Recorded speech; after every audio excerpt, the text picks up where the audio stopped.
bénissons le Seigneur pour cette grande opportunité qu'il nous accorde afin de parler de sa part. Chaque fois que nous avons l'occasion de prêcher, nous parlons toujours en termes de grandes opportunités. Ainsi, nous disons merci aux administrateurs du groupe, ce groupe qui nous édifie beaucoup. J'aimerais mettre un accent particulier à celui que j'appelle affectueusement leader charismatique, à la personne de pasteur Bienvenu Acacia, qui ne cesse de nous fortifier dans cette grande œuvre et par rapport au groupe surtout. Vraiment que Dieu les bénisse et qu'il bénisse tous les hommes de Dieu qui nous ont précédés dans ce travail et depuis que cet horaire est sorti. Le thème est tellement important. Il est intitulé « Servir Dieu sans culpabilité ». Alors, je vais dans ces messages commencer par la définition. C'est des questions de comprendre un peu les thèmes. Et après, nous allons donner un petit témoignage pour faire bien comprendre ces thèmes-là. Et ensuite, nous allons lire et nous allons donner quelques points dans ce message. Alors, nous allons d'abord prier le Seigneur. Tendre Père, nous te disons merci pour ces moments importants. C'est une œuvre spirituelle. On a besoin que tu facilites la transmission et la réception de ta parole. Et nous croyons, Seigneur, au travers de cette exhortation, tu pourras fortifier quelqu'un afin que nous puissions, Seigneur Dieu, tous ensemble faire ta volonté. Au nom puissant de Jésus. Amen. Je m'excuse. Alors, servir Dieu sans culpabilité. La culpabilité, c'est quoi? D'après les dictionnaires Wikipédia, la culpabilité, c'est se sentir responsable ou désolé pour une offense provoquée, réelle ou imaginaire. Alors, servir sans culpabilité, nous pouvons dire c'est servir sans reproche, sans être répréhensible, sans se sentir accusé. Voilà un peu. Alors, ici, j'aimerais dire que le péché est mauvais, mais surtout, ne pêche pas en connivence avec ton fidèle, ton collabo, ton fils ou ta fille. Voilà, je l'ai dit en passant, mais j'insiste que c'est ça même notre point, notre principe autour duquel nous allons parler aujourd'hui. Le péché est mauvais, surtout ne pêche pas en connivence avec ton fidèle, ton collabo, ton fils ou ta fille. Alors, je devrais en principe dire évite de pécher en connivence avec ton fidèle, ton collaborateur, ton fils ou ta fille de l'église ou bien du ministère. Mais je me suis dit que si c'est comme cela, quelqu'un peut penser que j'ai l'impression ou j'ai tendance à dire que le péché, c'est une bonne chose. En soi, le péché, c'est une très mauvaise chose. C'est pourquoi j'ai voulu commencer par le péché est mauvais. Surtout, ne pêche pas en connivence, en complicité avec l'un des membres de ton église. Voilà, nous sommes toujours par rapport à ce thème, comme je l'ai promis, servir Dieu sans culpabilité. Quelqu'un était en train de prier et il a commencé sa prière avec beaucoup de puissance. Ses mains étaient levées. C'est parce que nous sommes en audio, vous ne me voyez pas. Je pense que j'aimerais que chacun se représente un peu la scène.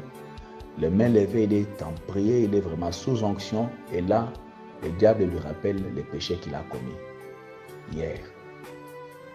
Et quand le diable lui rappelle ces péchés-là qui pesaient tellement, l'homme a commencé à descendre lui-même ses mains doucement. Et du coup, même le rythme de la prière baissait.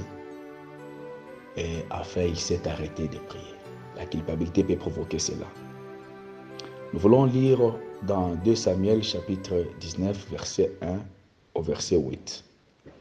C'est une longue lecture, mais je ne sais pas, je peux lire d'une façon ramassée, comme un homme de Dieu disait, la lecture kangourou. Alors, on vint dire à Joab, voici le roi pleure et se lamente à cause d'Absalom. La victoire, ce jour-là, fit changer en deuil pour tout le peuple, car en ce jour, le peuple entendait dire le roi est affligé à cause de son fils. Joab, verset 5, entra dans la chambre où était le roi et dit, « Tu couvres aujourd'hui de confusion la face de tous tes serviteurs qui ont aujourd'hui sauvé ta vie, celle de tes fils et de tes filles, celle de tes femmes et de tes concubines. Tu aimes ceux qui te haïssent et tu hais ceux qui t'aiment. Car tu montres aujourd'hui qu'il n'y a pour toi ni chef ni serviteur. Et je vois maintenant que si Absalom vivait et que nous fissions tous morts en ces jours, cela serait agréable à tes yeux. Lève-toi donc, sors et parle au cœur de tes serviteurs, car je jure par l'Éternel que si tu ne sors pas, il ne te restera pas un homme avec toi cette nuit. Et ce sera pour toi pire que tous les malheurs qui te sont arrivés depuis ta jeunesse jusqu'à présent. » Alors le roi se leva et il s'assit à la porte. On fit dire à tout le peuple, « Voici, le roi est assis à la porte. » Et tout le peuple vint devant le roi. Cependant, Israël s'était enfoui, chacun dans sa tente. Chaque fois que je lis ce texte, chers serviteurs de Dieu, ça m'a toujours un peu choqué là, parce que nous connaissons tous qui était Joab dans le royaume de David. Joab était le général en chef et David était son roi. Vous savez, un peu les pouvoirs ou les régimes monarchiques, c'était un régime très sévère. On ne touche pas au roi, on ne parle pas de n'importe quelle manière au roi. Et lorsque vous lisez la Bible, même la façon dont Daniel et les autres s'adressaient au roi dans de tels pouvoirs monarchiques ou régimes monarchiques, on sent vraiment qu'il y avait vraiment l'éducation, il y avait de la politesse, il y avait du respect. Par exemple, quand il dit « Ô roi, vis éternellement ». Pourtant, il n'y a que Dieu qui vit éternellement, mais Daniel pouvait le dire à un homme, à un humain. C'était une sorte de respect.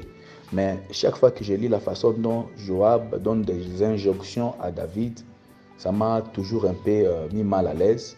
Je me demande pourquoi. Je ne vais pas revenir dans le contexte de l'histoire. En bref, nous savons que David avait donné l'ordre qu'on puisse traiter doucement son fils Absalom, qui était un rebelle. Alors, il y a eu l'occasion qui s'était présentée et Joab a ôté la vie à ce jeune homme. Quand David a appris la nouvelle du décès de son fils, c'est alors qu'il a organisé ce deuil-là, il a commencé à pleurer. Et Joab, quand il a entendu cela, il est venu gueuler, il a grondé le roi. Il s'est adressé durement au roi, lui demandant de se lever. Sinon, avec beaucoup de menaces là, tu vas subir des choses très compliquées que tu n'as jamais vécues depuis ta jeunesse. Ça, c'est très dur et c'est très fort.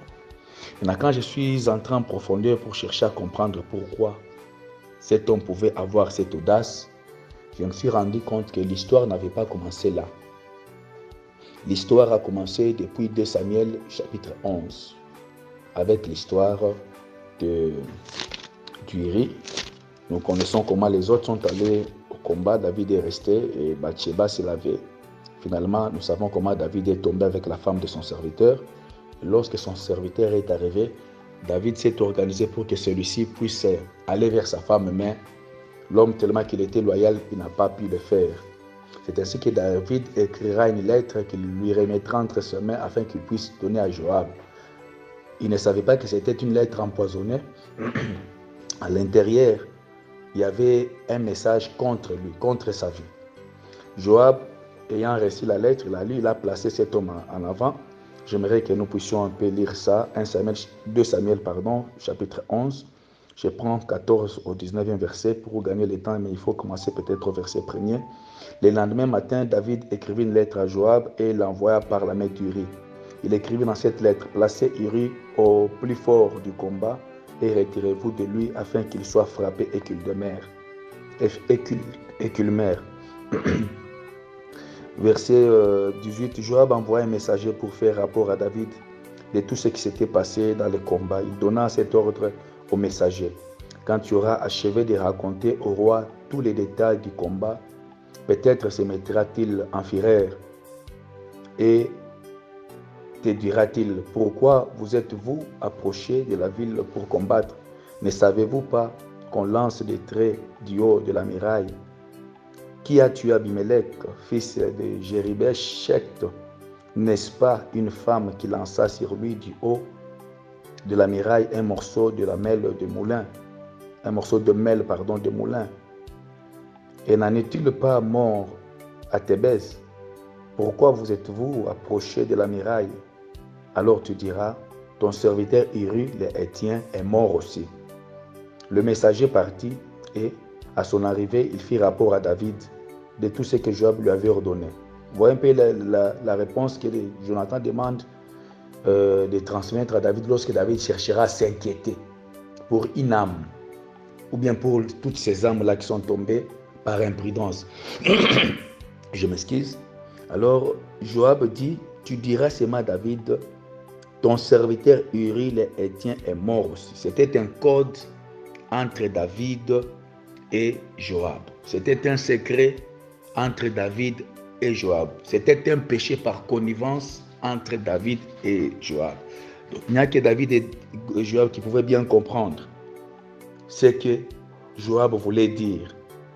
Alors, effectivement, quand ils sont arrivés devant les rois, comme Joab connaissait très bien les rois, c'est pas très bien qu'on puisse vous connaître, vous leaders par vos enfants, que si on parle comme ça, papa sera fâché. Si on dit ça, papa ne sera pas fâché. Donc, on vous connaît textuellement, c'est pas très bien. Un leader, c'est celui qui a toutes ces stratégies-là, comment diriger ce peuple-là. David, exactement, va aussi s'en prendre à ces gens. Mais lorsque ce messager donne la réponse à David, que Joab avait mis dans sa bouche, voilà la réaction de David au verset 25. David dit au messager, voici ce que tu diras à Joab, ne sois point peiné de cette affaire, car l'épée dévore tantôt l'un, tantôt l'autre. Attaque vigoureusement la ville et renverse-la, et toi, encourage-le. David ne pouvait plus se fâcher, malgré qu'il a remarqué une certaine erreur dans l'organisation du combat ou de la guerre, les stratégies de la guerre. Il ne pouvait pas se fâcher parce qu'il connaissait déjà ce qu'il avait fait. Et donc, Joab connaissait là où les faiblesses de David. Lorsque les brebis, lorsque les troupeaux, lorsque les enfants de Dieu commencent à connaître les faiblesses de leurs leaders, c'est très compliqué. Très compliqué. Alors, voilà. Maintenant, lorsque quelqu'un pêche en connivence avec son fidèle, avec son collaborateur, avec sa fille ou son fils de l'église, j'aimerais donner au moins 5 conséquences rapidement pour nous dire que c'est très mauvais. Et ce sont ces conséquences qui montrent que si nous servons le Seigneur avec culpabilité, c'est très dangereux. C'est mieux de les servir sans culpabilité. Alors, première conséquence, tu ne seras plus regardé de la même manière. Si tu as péché, par exemple, avec ta fidèle de l'église ou ton fidèle de l'église, ce fidèle ou bien cette fidèle, si c'est une fille ou une femme, ne te regardera plus de la même manière. Et si c'est pour le péché d'impudicité, nous sommes entre nous, d'adultère, nous sommes entre nous les hommes de Dieu, il n'y a pas honte à le dire. La personne avec qui tu as commis ce péché-là, quand tu prêches là devant, bien quand tu es là devant, il te voit nu, il te voit sans vêtements. Donc, si quelqu'un ne te regarde plus de la même manière, avant il pouvait te respecter, avant il pouvait t'appeler daddy, il pouvait t'appeler papa, ou bien il pouvait t'appeler maman ou mamie. Parce que tu as péché avec lui, il ne te regarde plus de la même manière, il n'a plus le même respect. Ce sont des genres de trucs où les pasteurs ou le leader ou le responsable peut donner une injonction à tout le monde, aux jeunes filles qui sont là, allez arranger peut-être les toilettes de l'église. L'une d'elles dit, ah bon, dit ou réplique, bon, vous pouvez partir, moi je n'irai pas, avec beaucoup de dédain, parce qu'il connaît déjà la faiblesse de ces leaders-là. Donc nous devons faire très attention parce que c'est un piège du diable. Lorsque nous péchons en complicité avec un membre de l'église, c'est très compliqué. Je ne vais pas entrer en détail parce qu'on n'a pas tout le temps. Je sais que les hommes de Dieu, votre temps est tellement précieux pour donner tous les contours, tous les détails, quelques exemples de péchés qu'on peut commettre en connivence avec le fidèle ou le membre de l'église. On vient de parler de l'adultère, mais il y en a plusieurs. Il y a les injustices, il y en a plusieurs. Chacun peut développer, mais permettez-moi de continuer avec la deuxième conséquence. quelqu'un qui pêche en connivence avec l'un de ses membres, il a honte et il évite certains points dans son message. Parce que quelqu'un te voit, quand tu soulèves ta tête, tu le regardes, tu te regardes, il y a une image de toi qui s'est fait et il y a une image de lui ou d'elle que tu t'es fait aussi. Alors là, directement, il y a une certaine culpabilité, il y a un certain reproche qui passe dans ta tête et tu as honte. Et comme tu as honte, même dans ton message, si tu voudrais citer un certain péché, comme toi aussi tu l'as commis, tu vas atténuer parce que tu ne seras plus à l'aise d'en parler. Alors, quelqu'un déjà qui s'est fait tomber, qui s'est fait prendre dans un tel piège, il a des difficultés. Vous voyez, il va directement tordre les messages de Dieu parce qu'il cherchera à défendre certaines choses qu'on ne peut pas défendre. Troisième conséquence, on perd l'autorité lorsqu'on perd par connivence. On a vu comment Joab a grondé, a gueulé les rois dans un régime monarchique. Je réitère encore, mais David ne pouvait rien.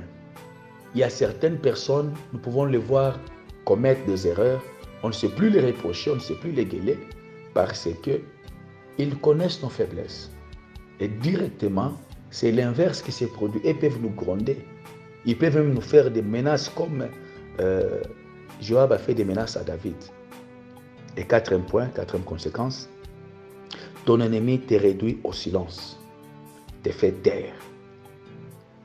Et nous pouvons prendre ça même dans les cas de combats spirituels. C'est ça même mon premier exemple. Quelqu'un est en train de prier et le diable lui rappelle ses péchés ou lui rappelle son péché. Là, c'est l'ennemi qui te fait taire.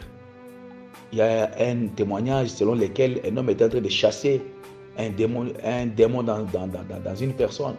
Et les démoniaques parlaient maintenant, dit que toi, qui es-tu pour me chasser? Parce que toi, hier, regarde ce que tu as fait, regarde ce que tu as fait. Et l'homme avait honte, il ne savait plus continuer. Combien de fois nous avons assisté quelqu'un attaque la délivrance comme ça, et les démoniaques, les rosses, soit disant que toi, tu n'as pas le droit de me chasser parce que je te connais très bien. Il y a plusieurs exemples là-dessus et autour, mais que le Saint-Esprit puisse amplifier ces messages. Cinquième et dernière conséquence, on influence tes décisions. Joab a influencé la décision de David. Lève-toi, va parler au peuple. Lorsqu'on commence à influencer la décision d'un leader, c'est déjà dangereux. Que Dieu nous aide à les servir sans culpabilité. Le péché est la racine même principale de cette culpabilité. Évitons le péché en général. 1 Timothée 3:2, que l'évêque soit irréprochable. Que le Seigneur vous bénisse. Amen.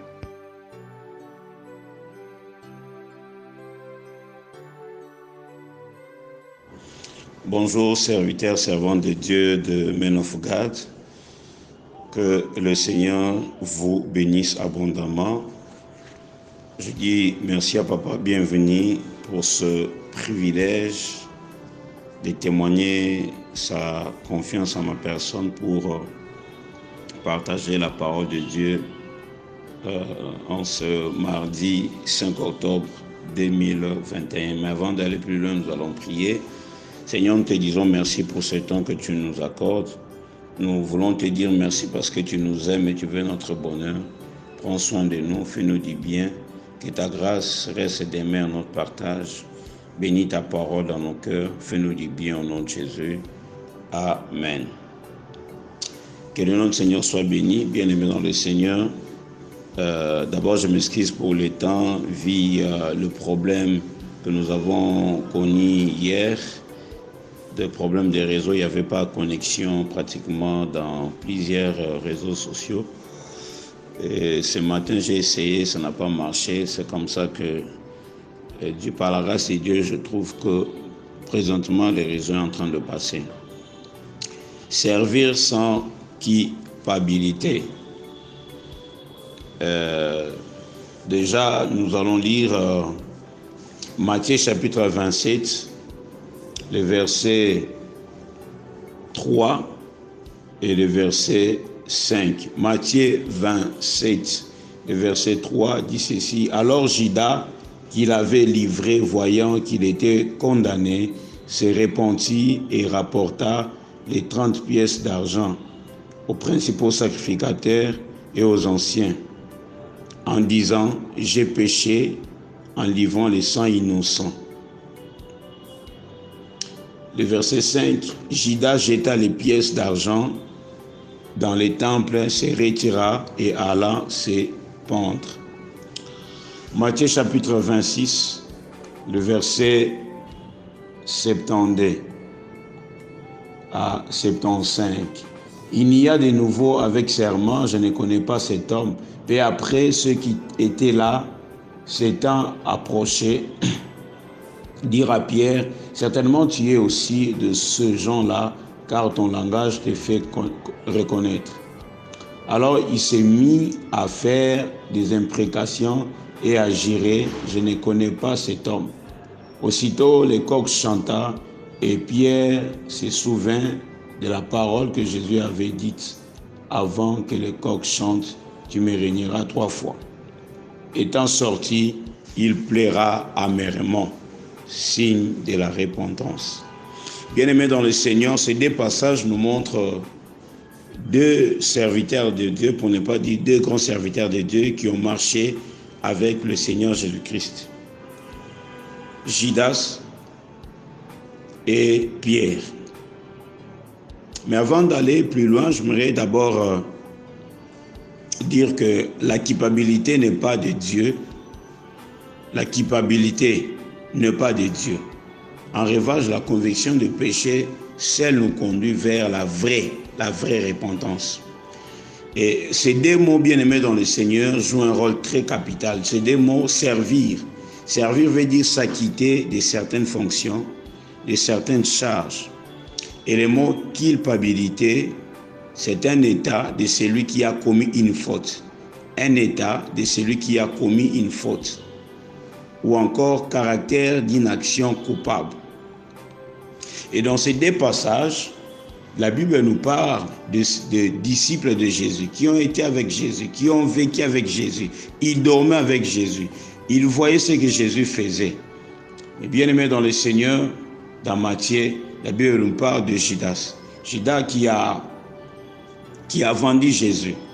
Et la Bible est claire. La Bible dit au verset 3, alors Judas qui l'avait livré, voyant qu'il était condamné, s'est repenti. La première des choses, bien aimées dans le Seigneur, que j'aimerais que nous puissions retenir ou noter, lorsque nous nous sentons culpabilisés, nous sommes appelés à nous repentir sincèrement. La repentance doit être sincère. Nous voyons déjà dans les Écritures que la repentance de Judas n'était pas sincère. Et comme conséquence, bien aimé dans le Seigneur, cet homme a fini sa course par se pendre. Serviteur, servant de Dieu, il est important. Lorsque nous reconnaissons nos fautes, lorsque nous reconnaissons, bien aimé dans le Seigneur, que nous avons commis une faute et que nous nous sentons coupables, la première des choses, la repentance doit être sincère. La Bible parle de la repentance de Judas. Malheureusement, ce n'était pas une repentance sincère, parce qu'une repentance sincère ne doit pas pousser quelqu'un à se suicider, mais ça doit pousser un homme ou un serviteur de Dieu à se relever, ce qui n'était pas le cas pour Judas. La Bible dit au verset 5, Judas jeta les pièces d'argent dans le temple, se retira et alla se pendre. Serviteurs de Dieu, ne tuons pas nos ministères parce que nous nous sommes sentis fautifs ou fautives par rapport à un domaine ou par rapport à une autre. La repentance doit nous aider à nous relever. Bien-aimés, si on n'arrive pas à nous relever, si on n'arrive pas à se repentir sincèrement, nous risquons de finir notre course comme Judas. Et aujourd'hui, bien-aimés dans le Seigneur, plusieurs ont baissé la tête. Plusieurs n'arrivent plus à se relever parce que chaque fois, ils sont culpabilisés par leur conscience. Ils sont culpabilisés parce qu'ils n'arrivent pas à marcher, ils n'arrivent pas à croire, ils n'arrivent pas à se relever. Bien-aimés dans le Seigneur, serviteurs, servants de Dieu, il est possible de se relever. Il est possible de se relever. Même si on a mal fait, Jésus nous tend la main. Il veut que nous puissions nous relever. Donc, première des choses, la repentance doit être sincère. Et la deuxième des choses, je ne voulais pas prendre beaucoup de temps parce que nous avons été suffisamment et nous continuons à être suffisamment être bénis. La Bible nous parle de l'apôtre Pierre.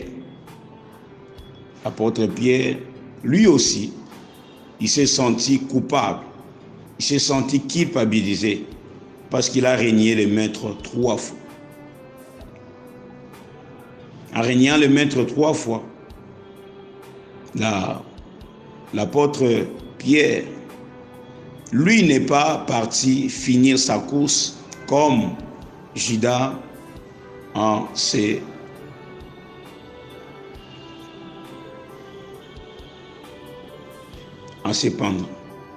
Mais lui au moins, il a compris. Et la Bible déclare, étant sorti, il paiera amèrement, signe de la repentance. Signe bien-aimé dans le Seigneur d'un homme, d'une femme qui ne veut pas rester dans cet état-là. Il veut se relever. Bien-aimé, il est possible pour vous, il est possible pour moi, après s'être passé à côté, après s'être senti culpabilisé par rapport à un acte posé à l'égard de nous-mêmes, à l'égard de notre Dieu, de pleurer. J'aimerais dire à quelqu'un, s'il faut pleurer, s'il faut crier, pleure, crie. Même en coulisses, déchire même tes vêtements en disant, Seigneur, j'ai péché contre toi. Je ne mérite pas que d'aller s'épandre comme Judas. Laisse-moi vous dire, bien-aimés dans le Seigneur, quelques deuxièmes principes. Jésus aime ses enfants, ses serviteurs, ses servantes qui se répandent sincèrement. Dieu nous aime, bien-aimés dans le Seigneur. Il t'aime. Quand on se répand, bien-aimé, il y a l'amour de Jésus qui se répand dans notre cœur. Et Pierre l'a senti cela. Il a senti cela. Troisième des choses, bien-aimés dans le Seigneur,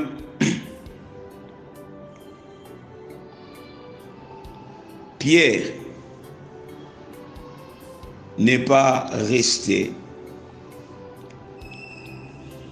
dans un cercle vicieux en disant j'ai péché, je dois rester ainsi. Non. Il a demandé pardon, il a continué. J'aimerais dire à un serviteur de Dieu, après la culpabilité, il y a des âmes qui t'attendent. Après la culpabilité, il y a des vies, il y a une prédication qui peut changer plus de 3000 âmes. C'est le cas de Pierre dans le livre des Actes quand vous lisez. Bien-aimé, il est important de ne pas tuer ta vie parce que tu t'es culpabilisé. La Bible parlant de la Pentecôte, dans Actes chapitre 2, lorsque Pierre a prêché, il y a eu un grand nombre de personnes qui se sont répandues. Serviteur, servant de Dieu, ne tue pas, ne te tue pas, ne te fais pas du mal parce que tu t'es culpabilisé. Il y a des vies à sauver, il y a des générations à transformer. Ne te laisse pas dans la culpabilité. Parce que la culpabilité nous maintient sur place. On n'arrive pas à marcher, on n'arrive pas, bien aimé, à relever les défis à cause de la culpabilité. La culpabilité, bien aimé, crée en nous l'amertume, la ruine. La culpabilité, bien-aimé, crée en nous ce manque de confiance. Serviteur, servant de Dieu, il est possible de se relever. Il est possible, bien-aimé dans le Seigneur, de faire comme Pierre, de pleurer amèrement, de ne pas s'arrêter là, mais de continuer. Car la Pentecôte, car la prédication, une seule prédication, peut relever les défis. Alors, ne vois pas ta culpabilité, vois ce que Dieu t'a dit les jours qu'il t'a appelé. Oui, vous êtes tombé. Oui, vous n'arrivez pas à vous relever. Ce matin, je peux vous dire, bien-aimé dans le Seigneur, relève-toi. Relève-toi. C'est possible d'aller plus loin. C'est possible de relever les défis. C'est possible que la culpabilité nous quitte afin de regarder devant. Car il y a des âmes qui seront sauvées à cause de nous. Ne finis pas ta course comme Judas. Tu peux te relever comme Pierre. Soyez bénis au nom de Jésus. Amen.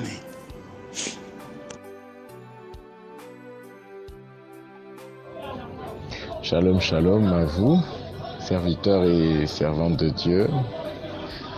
Nous comptons notre présence sur cette plateforme comme un privilège. Et d'emblée, nous allons prier le Seigneur. Dieu le Père, merci. Merci pour ce privilège que tu nous fais d'être exposés encore à ta parole ce matin, à la clarté de tes rayons ce matin, aux merveilles de ta loi ce matin. Seigneur, merci et fais que tous ceux qui vont entendre ces paroles d'exhortation soient transformés en des serviteurs efficaces, en des fils aguerris devant toi le Père et dans ton œuvre à laquelle tu nous appelles. Seigneur, nous te disons merci parce que tu nous exauces toujours. Et c'est au nom puissant de Jésus que nous avons ainsi prié. Amen. Alors, ce matin, nous voulons partager une parole suivant le sujet ou le thème qui nous a été remis. Et nous profitons pour dire merci pour cette marque de confiance de Papa Acacia, bienvenue, Tamboué, portée sur notre personne.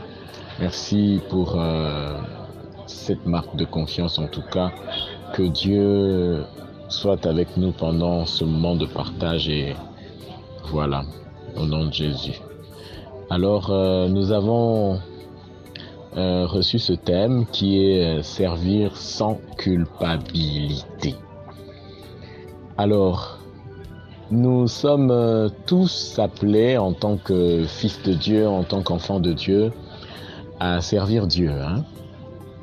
Il y a déjà cet appel solennel qu'a fait Jésus à la fin de sa mission ici sur terre. Il nous demande d'aller de par les nations, par tous les peuples, faire des témoins, tels que nous avons été témoins du salut, témoins de sa résurrection, témoins de son œuvre dans l'humanité, témoins de ce qu'il a accompli pour le monde. Alors Jésus nous demande de le faire. Nous sommes donc tous serviteurs. Mais ici, il y a réunis sur cette plateforme, je crois, des leaders, des oins de Dieu, des personnes que Dieu a choisies particulièrement pour son œuvre, des gens qui drainent des foules. Quand je dis des foules, c'est-à-dire nous sommes, je crois, des personnes que plusieurs regardent, des modèles pour plusieurs. Et le Seigneur voudrait, je crois, que nous soyons ses serviteurs efficaces, qui ne sont pas voués à des choses telles que la culpabilité. Alors j'aimerais commencer par lire ce passage de la Bible qui est encore, comme je disais tout à l'heure, un appel solennel de Dieu pour nous tous en tant que serviteur. La Bible dit dans Exode 23, le verset 25e au verset 26e, la Bible dit ceci: vous servirez l'Éternel, votre Dieu, et il bénira votre pain et vos eaux. Dieu dit: et j'éloignerai la maladie du milieu de toi. Il n'y aura dans ton pays ni femme qui avorte, ni femme stérile, ni femme stérile. Je remplirai le nombre de tes jours. Je crois que dans le service, il y a une bénédiction. Je crois que dans le service, tel que détaillé ici, il y a un avantage. Et j'aime ces paroles que j'ai entendues d'un sage qui disent que servir Dieu est le meilleur des services qui soit sur la terre. Il n'y a pas de service qui paye mieux que celui voué à Dieu. Alors, j'aimerais commencer, avant de passer à plus que ce que je n'ai dit tout à l'heure, à quelques définitions. Je voudrais seulement que l'on comprenne les concepts sur lesquels nous allons évoluer ce matin. D'abord, on nous dit que je crois que c'est la volonté de Dieu, que nous servions sans culpabilité. Et servir, c'est quoi, au fait? Servir, c'est s'acquitter, tel que je l'ai lu dans le dictionnaire, c'est s'acquitter d'une obligation, c'est remplir certaines fonctions envers une personne. C'est-à-dire que lorsque nous servons, nous sommes redevables à quelqu'un à qui nous rendons ce service. Alors, nous sommes redevables pour le service dont nous parlons ce matin à Dieu, parce que Dieu voudrait que nous le servions. Mais comment Dieu veut que nous le servions ce matin? Dieu veut que nous le servions sans culpabilité. Alors, la culpabilité, c'est quoi? C'est ce sentiment que ressent quelqu'un après avoir commis une faute, une transgression. Il se sent en charge d'un poids, d'une sentence qui tomberait sur lui après avoir transgressé la loi, comme nous le disions tout à l'heure. Alors, la volonté de Dieu veut que nous soyons des serviteurs libres, parce que la culpabilité limite notre service. La culpabilité fait que nous ne soyons pas libres d'action, parce que nous nous sentons indignes, comme je l'ai entendu de Maman Ninel qui parlait de ce sujet. Nous nous sentons indignes devant celui à qui nous rendons service. Mais cela limite nos capacités de service dans le royaume. Nous sommes dans le royaume de Dieu et nous servons pour la promotion du royaume de Dieu. Et Dieu voudrait que nous soyons ses serviteurs efficaces dans son royaume. Alors, moi, je voulais que l'on aille dans ce sujet comme ceci. J'aimerais que l'on lise 2 Corinthiens chapitre 5, à partir du 19e verset. La Bible dit ceci, je vais lire le verset 19e, le verset 21. Alors, je peux lire 19, 20, 21. Alors le verset 19e déjà dit ceci: car Dieu était en Christ, réconciliant le monde avec lui-même, en n'imputant point aux hommes leurs offenses, et il a mis en nous la parole de la réconciliation. Nous l'avons fait, en mettant en nous la parole de la réconciliation. Le verset 21e dit ceci: celui qui n'a point connu le péché, il l'a fait devenir péché pour nous, afin que nous devenions en lui justice de Dieu. Alors nous devons comprendre que la volonté de Dieu est de nous ôter cette culpabilité pour que nous servions librement. Il y a un homme dans la parole de Dieu qui a servi sans mettre sur lui le poids de tout son passé.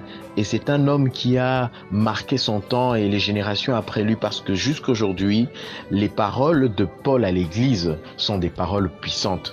Paul a été un persécuteur de ceux qui prêchaient l'Évangile. Paul a été un homme qui a même abattu, tué pour la cause de la loi. Mais lorsqu'il est venu à Christ, cela ne l'a pas empêché d'œuvrer et de servir avec puissance et avec efficacité. Alors, nous voulons dire une parole puissante que nous avons entendue ce matin. C'est que je peux avoir transgressé la loi, mais à cause de Christ Jésus qui est allé à la croix, à cause de Christ Jésus qui est devenu péché pour moi, à cause de Christ Jésus, je suis devenu justice de Dieu. Je suis devenu justice de Dieu parce que lui, il a pris ma place, lui a porté sur lui toutes mes transgressions et toute sa justice a été placée sur mon compte. Pourquoi dois-je déclarer à partir d'aujourd'hui que je ne suis pas coupable? Je ne suis pas coupable. Pourquoi dois-je le dire à partir d'aujourd'hui? Je dois dire que je ne suis pas coupable car Dieu a fait que Jésus devienne péché à ma place. C'est le premier point. Je dis à partir d'aujourd'hui que je ne suis pas coupable. Ce travail que nous devons faire dans le service sans culpabilité, c'est un travail de foi que nous devons faire. Pourquoi? Parce que, par exemple, je vais, en passant, c'est une parenthèse, j'ai rencontré un serviteur ou un enfant de Dieu, disons cela simplement comme ça, mais aussi un serviteur, on va dire, qui, à cause d'une faiblesse, s'est juré de ne pas servir. À cause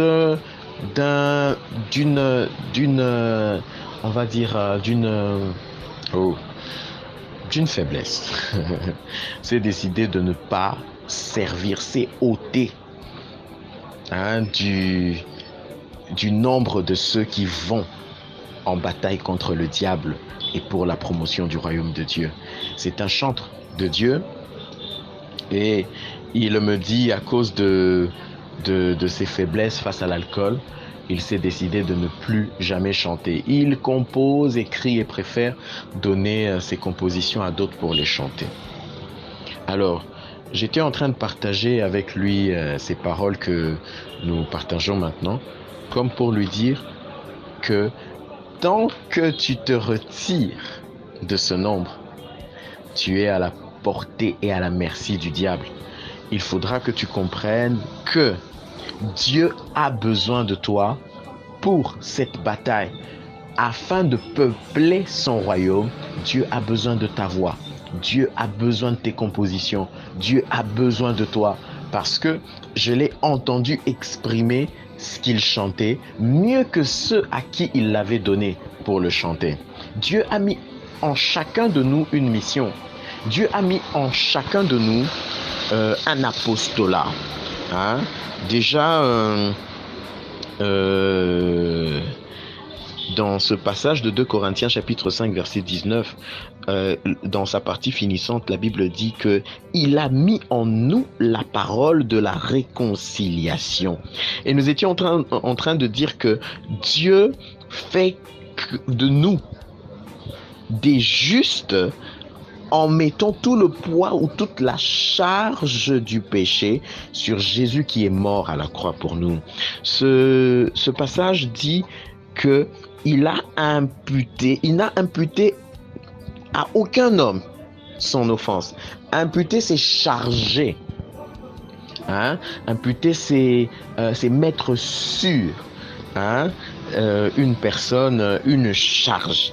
Et Dieu n'a pas chargé l'homme du péché, il a plutôt chargé Jésus du péché. En annulant tout notre compte de transgression et en nous imputant à nous sa justice à lui.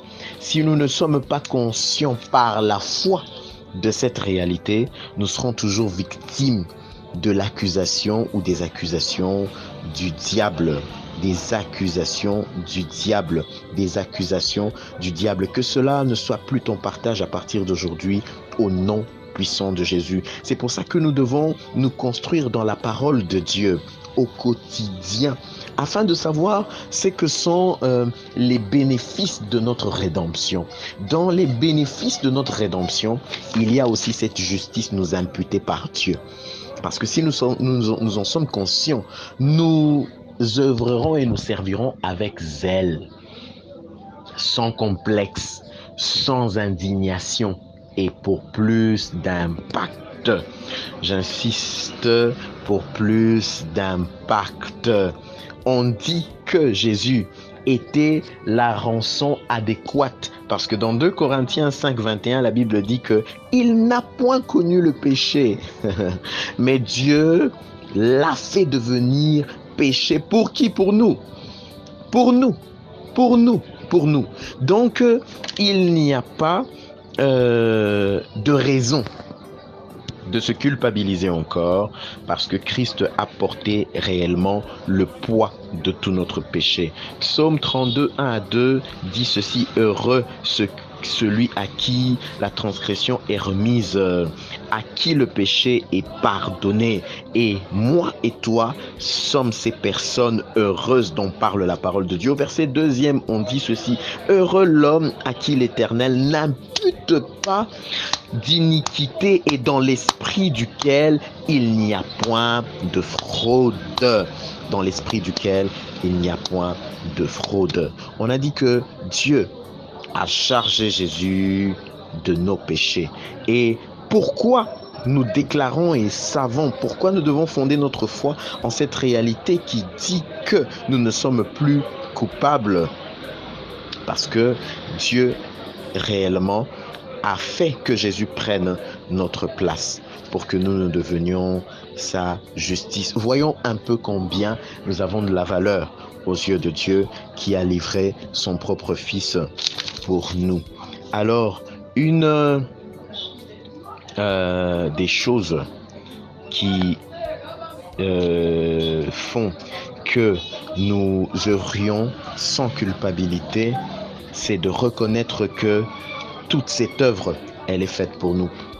La conséquence de tout ce que Jésus a fait est que nous sommes devenus des nouvelles créatures. Des nouvelles créatures. Nous sommes devenus ambassadeurs de Christ.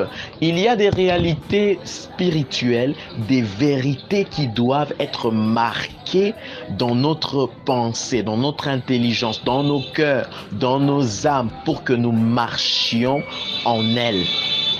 Pour que nous marchions en elle. La Bible dit dans le psaume 119, verset 130, la révélation de ta parole est claire. Elle donne de l'intelligence aux sages. La révélation, lorsque la parole de Dieu nous est révélée, c'est-à-dire lorsque nous avons de la lumière sur elle, nous changeons notre façon de penser, notre façon d'œuvrer, parce que c'est ça la vérité sur nous. C'est ce qui est dit par la parole de Dieu qui est vrai. Et je voulais, pour finir, nous dire une chose.